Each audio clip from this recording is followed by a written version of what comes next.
Hello children's, आज मैं आपको पार्ट 15 पढ़ाऊंगी मुहावरे एवं लोकोक्तियाँ। मुहावरे बच्चों, अन्य भाषाओं की तरह हिंदी भाषा में भी मुहावरों की प्रचुरता है। मुहावरों का प्रयोग स्वतंत्र रूप से न करके वाक्यों में किया जाता है। इनके प्रयोग से भाषा रोचक और प्रभावशाली बन जाती है। मुहावरे का लाक्षणिक अर्थ प्रकट करने के कारण वाक्य में चमत्कारिक सुंदरता आ जाती है। जैसे किसी को कोई चीज़ अत्यधिक प्रयास करने पर भी ना मिले और वो कहना चाहे कि उसे उस वस्तु को पाने की लालसा ही नहीं थी, तो वो कहता है अंगूर खट्टे हैं।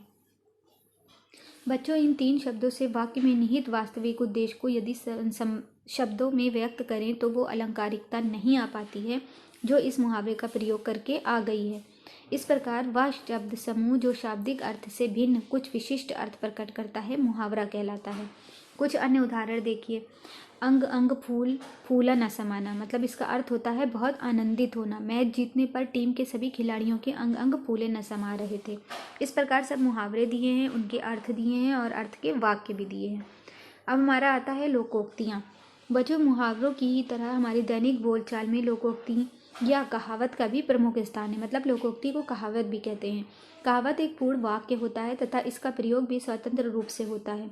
आमतौर पर लेखकों, कवियों, विचारकों या बड़े बुजुर्गों के कथन या अनुभव के वाक्य लोकोक्ति बन जाते हैं। जैसे आँख के अंधे नाम नैन सुख, मतलब इसका शाब्दिक अर्थ यदि हम देखें तो पाएंगे कि बात ऐसे व्यक्ति के लिए की जा रही है जिसका नाम बड़ा है नैनसुख, यानी एक ऐसा व्यक्ति जिसके नयन सुख देने वाले हैं, बड़े हैं और खूबसूरत हैं, लेकिन वो नेत्रहीन है।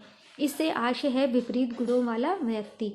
इस तरह की कहावतों में जिसके लिए बात कही जा रही है उसका चरित्र और व्यक्तित्व, स्वभाव और प्रकृति की तस्वीर सहसा उभर कर आंखों के सामने आ जाती है। यदि कहा जाए कि ऊँट के मुंह में जीरा, तो साफ झलक जाता है कि खाने वाला प्राणी शरीर में काफ़ी बड़ा है और खाने को दी जाने वाली चीज़ तुलनात्मक दृष्टि से बहुत छोटी है। लोकोक्तियों में वाक्य अपने आप में पूर्ण होता है, उनके अर्थ आसानी से समझ में आ जाते हैं। भाषा में इस प्रकार की लोकोक्तियों के प्रयोग से उसमें माधुर्य बढ़ जाता है।